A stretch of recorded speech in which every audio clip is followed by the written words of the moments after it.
మందారం మొక్క అయితే అసలు ఇంత హైట్ పెరుగుతుందని ఎక్స్‌పెక్ట్ చేయలేదండి. నాకే ఆశ్చర్యం వేసింది ఒక్కొక్కసారి. 1 వీక్ నుంచి చూస్తున్నాను. నన్ను మించి హైట్‌కెళ్ళిపోయిందనమాట. యాక్చువల్లీ నేను చూపిస్తున్నదొచ్చి ఈవినింగ్ టైము.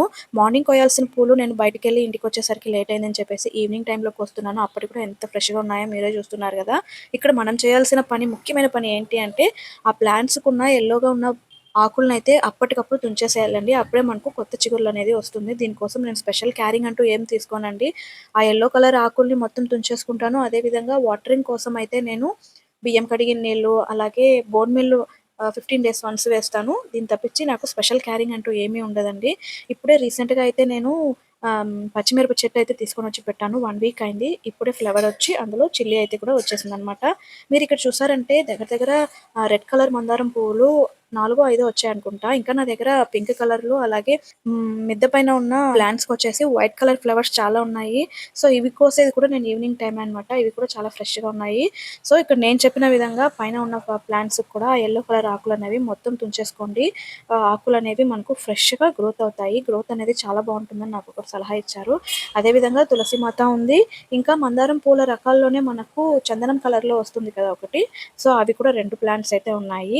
ఇక్కడ ఏంటి అంటే నేను మీకు కింద తమలపాకు చెట్టు చూపించాను కదా! అందులోకైతే ఒక పచ్చిమిర్చి ఎప్పుడు వేస్తానో నాకు గుర్తులేదు. అందులోంచి పచ్చిమిర్చి అయితే వచ్చేసింది. బట్ ఉడతలున్నాయి గదా!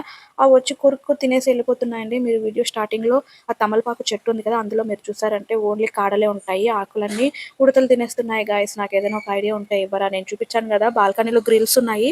సో, అందులో నుంచి వచ్చి తినేస్తున్నాయని చిల్లీ ప్లాంట్స్ అంత టేస్టీగా ఉన్నాయనుకుంటాను గాయ్స్ దానికి. సో, అదే విధంగా గన్నేరు పూల చెట్టు అయితే ఉంది. ఇది ఆల్రెడీ హైట్‌కి పెరిగింది. బట్ ఏమైందో ఏంటో తెలీదు. బాగా ఎండిపోయింది. మొత్తం కట్ చేసి వదిలేసాను. మళ్ళీ చాలా సూపర్‌గా అయితే గ్రోత్ అయితే అయిందనమాట. ఈ గార్డెనింగ్ చేసేదే ఒక పనిగా పెట్టుకున్న వాళ్ళైతే చాలా జాగ్రత్తగా చూసుకుంటారు. ఇంకా చాలా మొక్కలుంటాయి వాళ్ళ దగ్గర. సో, మనకి ఇంటి పని చేసుకొని వీటిని మెయింటైన్ చేయాలంటే కొంచెం కష్టం గాయ్స్. నేనైతే కొంచెం తక్కువ మెయింటైన్ చేస్తాననమాట. మెయింటెనెన్స్ ఫ్రీ ఉన్న మొక్కల్ని నేను ఎక్కువ తీసుకుంటూ ఉంటాను. మీరు కింద చూసారంటే బాల్కనీలో స్పైడర్ ప్లాంట్స్ ఉన్నాయి గదా! అవి కూడా వాటికి కూడా వాటర్ అనేది ఎక్కువ అవసరం లేదు. 2 డేస్ వన్స్ ఏసినా కూడా పర్వాలేదనమాట. నా దగ్గర ఉన్న ఒకే ఒక ప్లాంట్ అయితే బాగా ఎండిపోయింది. అది రోజ్ ప్లాంట్.